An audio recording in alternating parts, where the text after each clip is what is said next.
Hey, bon retour tout le monde.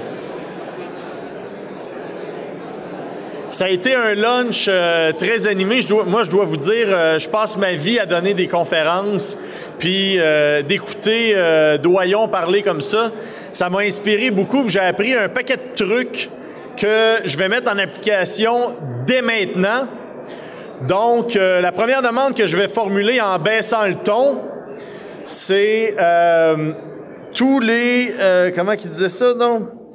Tous les rectomyopes dehors. OK? T'as-tu compris? OK, t'as compris? Tu comprends? Tu comprends? Bon, c'est bon.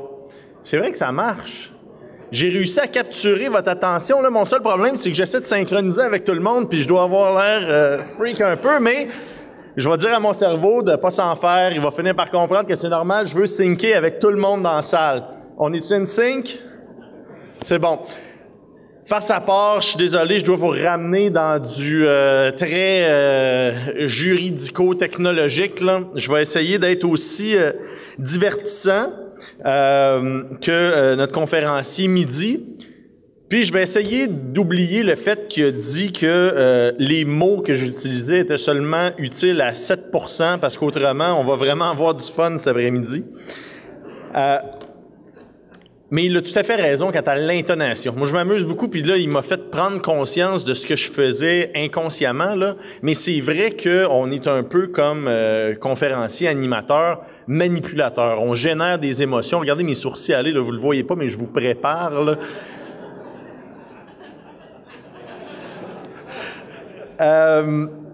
Mais malheureusement, j'ai pas de charade de préfète. Donc, on s'était laissé à la signature électronique. Et là, quoi de mieux pour recommencer un après-midi que de s'interroger sur qu'est-ce qu'une signature? Oups, là, ça irait mieux que je vous projette ça, hein? Et voilà. Donc, je disais, qu'est-ce qu'une signature? Ben, une signature, ça existe depuis longtemps. En termes simples, personne qui s'est gratté quand je me suis gratté? On va dire, c'est pas tous les trucs qui marchent. Hein? La signature consiste dans, la position qu'une personne fait à un acte de son nom ou, très important de nos jours, une marque qui lui est personnelle et qu'elle utilise de façon courante pour manifester son consentement. Donc, ce qu'on vient d'apprendre là, c'est que la signature, elle a deux fonctions. Une, de s'identifier. Deux, de manifester son consentement. Pourquoi est-ce que j'ai insisté sur la marque? À une autre époque, la marque plutôt que le nom, c'était fait pour des gens qui étaient incapables d'écrire, par exemple. Quelqu'un qui avait un handicap, il aurait pu mettre un barbeau, un gribouillis. Remarquez que si vous regardez ma signature, vous allez avoir l'impression que j'ai un handicap, là, mais on pouvait utiliser une marque différente. Ça aurait pu être un smiley qu'on utilise de façon récurrente. Et donc, dans le monde dans lequel on se retrouve, la porte que ça ouvre, c'est qu'on n'est plus obligé d'utiliser un nom. On pourrait utiliser une marque, des petits émoticons, là, des smileys, des choses comme ça. Ça pourrait être utilisé dans la mesure où on l'utilise de façon récurrente pour manifester notre consentement. C'est sûr que quand vous allez à la banque et qu'ils vont vous demander un spécimen de chèque avec signature, ils vont trouver ça funky un peu de voir un émoticon, mais ça serait légal de le faire. La loi concernant le cadre est venue élargir la notion de signature à l'article 39. On nous dit que peu importe le support des documents, la signature, ça sert à faire un lien entre une personne et le document. Un peu comme dans le monde papier, même logique. Et que la signature apposée à un document technologique est opposable à la personne qui l'a signé. Encore une fois, rien de nouveau. C'est comme pour un document papier. Le critère, c'est que le lien, puis là j'ai du feedback, là.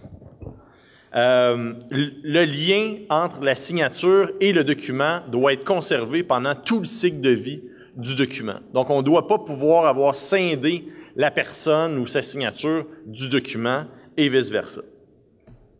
Je vous l'ai expliqué ce matin, la signature et la sécurité, c'est deux choses distinctes. Je ne reviendrai pas là-dessus. Je veux simplement attirer votre attention sur le fait que c'est le procédé qu'on utilise qui va garantir la sécurité, mais que ça n'aura pas d'impact sur la validité de la signature elle-même pour manifester mon consentement ou alors pour m'identifier. Donc, quand on pense à signature de nos jours, ben, l'exemple le plus simple, puis souvent j'entends des gens qui disent, ben non, ça peut pas être une signature. Quand vous envoyez un courriel, là, puis que votre nom décrit en bas, là, ben, c'est une signature. Parce que dans tous vos courriels, il y a votre nom, votre fonction, votre numéro de téléphone, etc. C'est votre signature dans le monde électronique, de la même façon qu'à l'époque où vous signiez une lettre puis que vous apposiez votre signature. De façon un petit peu plus technique, il y a des gens qui s'amusent à prendre une image de leur signature et à la déposer sur des documents. Ben encore une fois, il y a un risque. Si je prends un document Word puis que j'appose ma signature comme ça avec un petit fichier GIF, par exemple, n'importe qui pourrait le prendre, copier-coller, puis l'utiliser en faisant comme si c'était ma signature. C'est la raison pour laquelle on a rehaussé le niveau de sécurité attaché à la signature et qu'on a prévu, dans certains cas, comme pour vous, l'implication d'un tiers qui va fournir un certificat qui vise à m'authentifier. Donc, il n'y a que moi qui peux utiliser ma signature et c'est le certificat qui va venir le dire.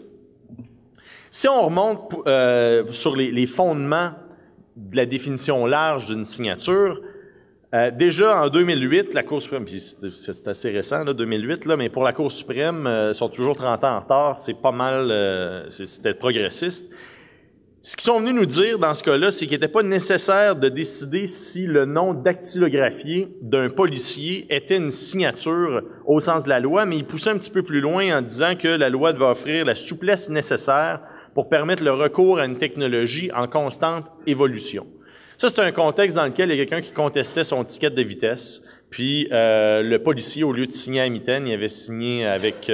bon, on parlait de dactylographie, là, probablement que c'est ce que les juges utilisaient. Dans les faits, c'était avec un ordinateur que ça a été généré, mais dactylo, ordinateur. Vous avez... c'était convaincant, hein? On a eu ce même exemple-là plus récemment au Québec dans l'affaire Bolduc. Monsieur Bolduc s'est fait pogner, il se fait donner un ticket, puis il dit non, il n'y a pas de signature, regardez, il y a juste le numéro de matricule puis le nom du policier. Va à la cour municipale, le policier à la cour municipale dit voyons donc, niaisage ça. Il se porte en appel à la Cour du Québec, la Cour d'appel dit voyons, niaisage ça. Porte ça en appel à la Cour d'appel du Québec. Là, j'ai été interpellé. Je suis intervenu comme tiers dans le cadre de la cause pour venir étoffer le dossier et espérer qu'on ait un jugement qui allait clarifier les choses une fois pour toutes. Et c'est ce qu'on a eu. La Cour d'appel se penche sur la notion de signature et dit, de nos jours, quand on utilise un nom d'usager, un mot de passe, qu'on s'identifie, le format comme tel de la signature n'a plus aucune pertinence. Qu'est-ce que ça veut dire? C'est que vous pourriez utiliser une signature invisible. Dans des suites comme Adobe Acrobat, vous pouvez apposer ou sceller un document sans que ça paraisse à sa face même. C'est en allant voir dans les propriétés du document qu'on va voir que le document a été scellé. Mais dans un contexte comme celui-là, au sens de la loi puis de la décision Bolduc, on aurait malgré tout une signature par la personne qui a apposé ce sceau-là, en quelque sorte, même s'il était transparent pour l'œil, mais qu'on peut aller consulter dans les propriétés du document. Donc, dématérialisation complète, déformation à la rigueur de la signature, puisqu'on en revient à une simple marque sur le document pour signer. Si on regarde du côté des services de certification, bien, il y en a une myriade. Vous en connaissez une par l'entremise de Notarius. Il y a plusieurs organisations qui offrent des systèmes similaires où on va garder un registre avec l'authentification des personnes, où on va émettre des clés, où on va émettre des signatures et s'assurer du maintien du lien, comme je le disais tout à l'heure, entre le document et la signature elle-même. C'est l'objectif ultime de la signature. Et comme vous l'aurez compris avec mon exemple de sceau, il n'y a plus rien qui vous empêche d'utiliser la signature que vous avez actuellement pour sceller des documents en apposant cette signature-là. Évidemment, il y a peut-être un souhait organisationnel d'avoir un look and feel standard qui ressemble probablement à ce que vous avez déjà comme sceau physique. Très facile de recréer une image de sorte que quand vous scelliez un plan en format électronique, le sceau soit déposé à l'image de l'ordre avec votre identification dessus, comme d'ailleurs vous l'intime votre réglementation. Mais ça peut se faire dans le monde électronique avec les outils dont vous disposez déjà, à savoir la signature de Notarius. Donc, je n'entrerai pas trop en détail. Là, il y a une myriade de façons de signer, de sceller des documents. Vous en avez déjà une. Il y a peut-être une simple question, comme je le disais, de standardisation puis de look and feel. Là, je vois un paquet de monde qui sont debout en arrière. Là, il reste encore plein de places en avant. On a rezoné zone habitable. Donc, vous êtes bienvenus, même si vous n'avez pas de pommes, là, pas de problème. Maintenant, quand on regarde l'environnement technologique lui-même, bien, l'environnement technologique peut être monté de plein de façons pour pouvoir signer. C'est une des choses que j'adore de la signature électronique. Avant, on avait besoin d'un beau stylo Montblanc, du beau petit papier. Puis, dans le monde électronique, on peut monter notre environnement de signature à peu près comme on le veut. De quoi ça pourrait avoir l'air en pratique? Bien, actuellement, probablement que vous convertissez vos documents en format PDFA, puis que là, vous apposez votre signature de notarius. Donc, il y a un rituel technologique que vous avez déjà adopté. Mais il y aurait possibilité de le simplifier encore davantage. Et j'en reviens avec mon rêve de voir un info nuagique professionnel où vos documents seraient hébergés dans l'info nuagique. Et dès lors que le matin, comme vous le faites peut-être en vous loguant sur Gmail, Hotmail, vous rentrez votre nom d'usager, votre mot de passe, vous venez de signer votre entrée dans votre espace privé, et tout document que vous créez en cliquant sur un bouton genre signer, sceller, confirmer conforme, peu importe comment vous le nommez, ce bouton-là signerait votre document automatiquement parce qu'on sait que c'est vous qui s'est logué dans le système. Et là, quand on parle de rentrer dans un système pour s'identifier afin d'appliquer une signature, bien, il y a plusieurs niveaux, encore une fois, de sécurité qui existent. Pour ceux parmi vous qui utilisent Gmail, vous avez peut-être remarqué, là, au cours de la dernière année, Gmail a intégré un second facteur d'authentification pour ceux qui veulent. Qu'est-ce que ça signifie? Ça signifie que maintenant, en plus d'avoir à rentrer mon nom d'usager puis mon mot de passe, je peux exiger que Google m'envoie un code unique sur mon téléphone intelligent ou par texto, par exemple. De sorte que non seulement j'ai besoin de mon nom et de mon mot de passe, mais j'ai besoin en plus d'un élément qui m'est envoyé de façon aléatoire, qui change toujours, par Google, pour pouvoir me loguer dans mon environnement. Donc, si on a un besoin de sécurité plus important dans un environnement de type info nuagique, ou même peut-être pour l'usage de votre signature, c'est quelque chose qui peut se faire relativement simplement. Donc, ça aurait l'air un peu de la même chose, puis là, j'ai pris l'exemple d'Amazon. Sur Amazon, on va scinder le processus de signature. Normalement, la signature, je le disais tout à l'heure, sert à nous identifier et à manifester notre consentement. Mais dans un cas comme celui-ci, d'abord, on s'identifierait au système et lorsqu'on aurait généré l'acte, c'est à ce moment-là qu'on appliquerait notre consentement. Là, je vous entends déjà vous dire « Ouais, mais là, c'est bien beau pour moi, ça, mais mes clients, les gens avec lesquels je transige et qui doivent signer, comment est-ce que je fais pour aller chercher leur signature? Ils n'ont pas nécessairement une signature notarius. » Mais là, je vous ramène encore dans le contexte de tout à l'heure, le besoin de sécurité. Si vous êtes l'officier public qui allait signer, sceller le document en dernier, vous avez vu l'ensemble du processus, même si l'autre personne, elle, n'a pas une signature hautement sécuritaire comme notarius, vous pouvez malgré tout aller obtenir sa signature d'une autre façon. Et là, je fais un petit flash par en avant pour vous montrer un petit outil qui, il y a une couple d'années, coûtait très cher, qui maintenant se donne sur eBay, des tablettes de signature. Ça, là, il y a des bébelles comme ça, maintenant, ils fabriquent en Chine, là, qui coûtent 20$ la pièce. Ça vient avec le petit logiciel. Branche ça sur ton ordinateur, la personne est devant toi, elle signe devant toi, c'est déposé sur le document. Merci, bonsoir. Le coût est excessivement bas pour ces petites plateformes-là. Et pour ceux qui ne voudraient pas faire un investissement dans un produit comme celui-là, ben, il y a des applications maintenant qui existent sur iPhone qui vous permettent de faire la même chose, mais même pas besoin de petits pads puis de crayons, on signe avec notre doigt. Donc, vous pourriez, dans le cadre de vos travaux, puis vous pourriez être à l'extérieur carrément, avec votre iPad, remplir vos documents, compléter votre documentation, demander aux gens de signer, un peu comme vous le faites quand vous recevez un colis de Purolator, de FedEx. C'est ce qu'on vous demande, de signer pour confirmer que vous êtes bien qui vous prétendez être et que vous consentez à recevoir le matériel qu'on vient vous livrer. Bien, de la même façon, vous pourriez obtenir la signature et ultimement, vous, comme officier public, en appliquant une signature qui, elle, offre un niveau de sécurité plus élevé par-dessus les signatures des autres, vous vous trouveriez à sceller, en quelque sorte, sécuriser les signatures autrement non sécures qui ont été faites par les autres intervenants. Je reviens en arrière.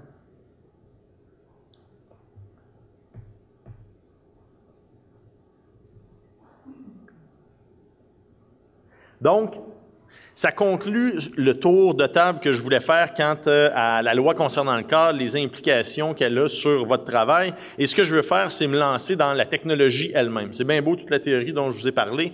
En pratique, qu'est-ce que vous faites en sortant d'ici? Et là, en sortant d'ici, j'en profite pour lancer une invitation. En sortant d'ici, vous pourriez tous vous lancer puis faire ça un peu comme vous voulez, générer des documents PDF, signer ça, convertir, déposer ça sur un serveur, merci, bonsoir.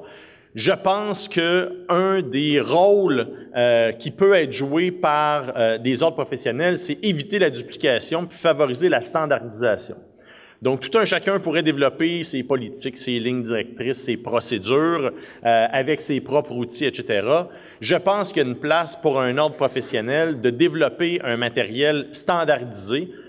Puis là, je cannibalise ma propre pratique. Là, ce que je suis en train de vous dire, c'est au lieu de tous venir me voir et me dire « Hey, Dominique, peux-tu nous aider à être conforme puis nous arranger ça dans notre cabinet puis que je le fasse avec autant de monde qu'il y a ici », c'est plutôt votre ordre professionnel qui demanderait de le faire une fois de façon standardisée pour tout le monde. Vous autres, ça vous enlève une dépense, ça vous enlève des maux de tête, puis ça assure pour l'ordre la standardisation des processus et aussi probablement une atteinte des objectifs peut-être plus rapidement que si on attendait que tout le monde le faisait à la pièce. Donc, tout ce que je vais vous dire, c'est des trucs pour y arriver vous-même demain matin, mais j'en profite ayant la direction de votre ordre à proximité pour leur lancer l'invitation de le faire pour tous. Donc, on s'intéresse aux technologies. D'abord, il faut comprendre la gestion documentaire elle-même. Il faut s'intéresser au cycle de vie du document. Je vous l'ai mentionné plus tôt, il faut documenter ce que l'on fait. Et la bonne nouvelle avec les technologies, c'est qu'on n'est plus obligé de documenter à la mitaine en notant ce que l'on fait.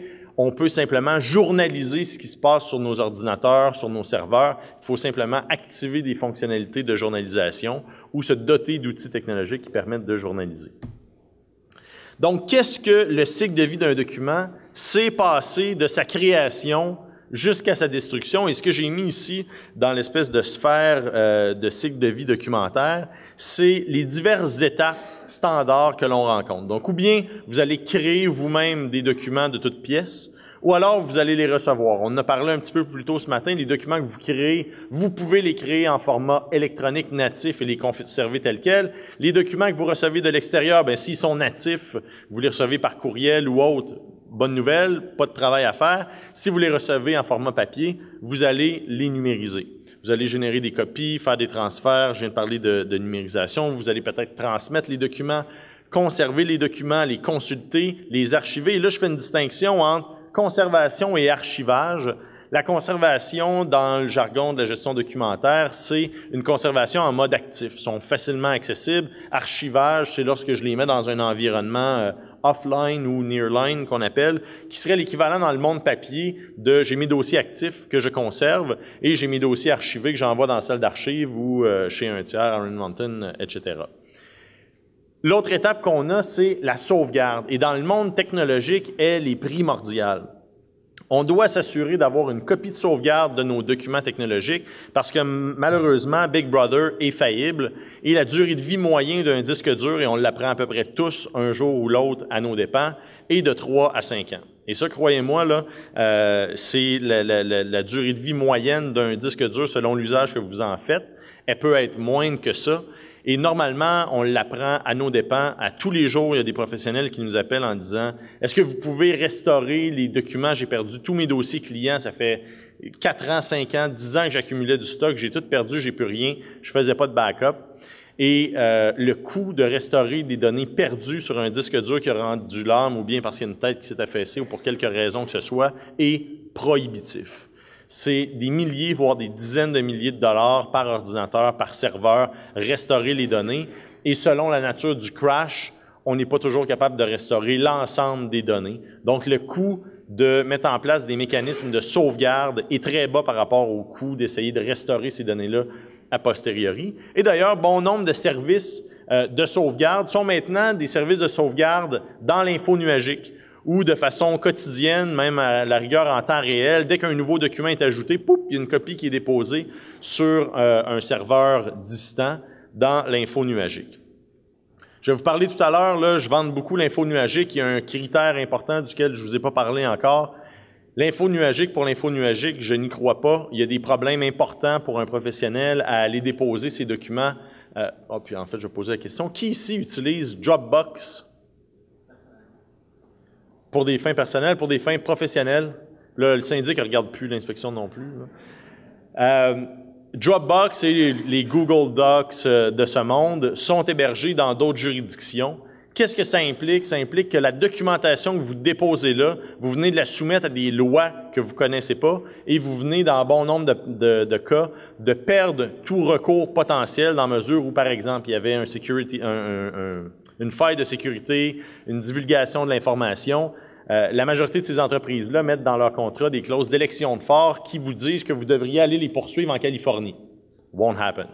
L'autre problème que je vois dans un contexte professionnel, c'est que souvent l'information que vous utilisez ou que vous générez est l'information qui appartient à des tiers. Et donc, pour pouvoir envoyer les données à l'étranger, vous devriez obtenir le consentement de ces gens-là en amont.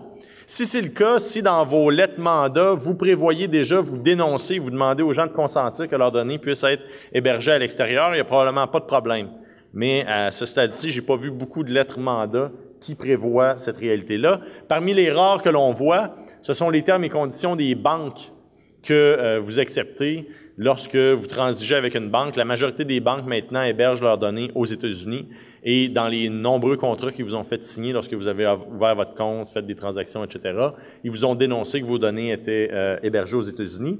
Et comme le commissaire de la vie privée au Canada nous l'a dit il y a une couple d'années dans l'affaire CIBC, quelqu'un s'était plaint que CIBC leur disait qu'elle est hébergée aux États-Unis. Ce que le commissaire a dit à cette époque-là, c'est « écoutez, vous n'êtes pas contraint d'accepter, vous pourriez arrêter de faire votre banking à CIBC ». En 2001, c'était un argument défendable. De nos jours, alors que toutes les banques hébergent aux États-Unis, en termes pratiques, c'est qu'on n'a plus le choix. Ou alors on peut garder l'argent en dessous de nos lits, là, c'est aussi une bonne façon de faire. Donc, quand on a... j'allais oublier la partie la plus importante, la destruction. Dans le monde électronique, on est devenu des pack rats, on garde tout pour toujours. Et dans le domaine professionnel, c'est encore pire parce que souvent, les dispositions qui visent les obligations de conservation, premièrement, les obligations sont souvent très mal définies quant à leur portée. Et comme on ne veut pas prendre de chance, on finit par tout garder pour toujours. Au barreau, ce qu'on voit, au début, on était obligé de garder tous nos dossiers pendant 5 ans. Là, c'est rendu 7 ans. Et quand on pose la question à savoir qu'est-ce qu'on doit garder dans nos dossiers, si j'envoie une invitation calendrier à un de mes clients, faut que je garde ça dans mon dossier. La réponse qu'on nous donne, c'est qu'on doit conserver toutes les informations qui nous permettent de rendre un avis juridique, de poser en fait un acte juridique, doit être conservé. Donc, c'est excessivement vaste et c'est ce qui fait que beaucoup conservent l'ensemble de leur dossier. Vous aviez des dispositions qu'on avait un petit peu plus tôt qui disaient, bon, on énumérait procès-verbal, minutes, et tout autre document où, puis là, je cite de mémoire, où l'arpenteur géomètre engage sa responsabilité. Quelque chose dans ces termes. Donc, encore une fois, malheureusement, c'est très, très vague. Ça vous contraint à garder énormément de stock, selon moi, probablement même du stock dont vous n'auriez pas besoin, mais c'est la réalité actuelle. Déjà, si on peut le dématérialiser, ça va faire moins de choses à empiler.